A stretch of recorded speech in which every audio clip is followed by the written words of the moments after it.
Hey guys, in this video we're going to take a look at how you can recover or restore lost or missing contacts on the Samsung Galaxy S23 series. So I'm going to delete a few contacts right now. So if you happen to accidentally deleted some contacts, what you can do is first let's go back to the home screen. From the home screen, open up the phone app. Then tap on Contacts tab at the bottom. In here, tap on the More button, then tap on Trash, and then in here tap on Edit and select the contacts that you want to restore.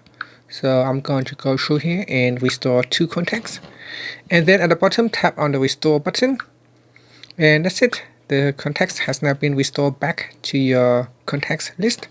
You should be able to locate them in here, and that's it. Thank you for watching the video. Please subscribe to my channel for more videos.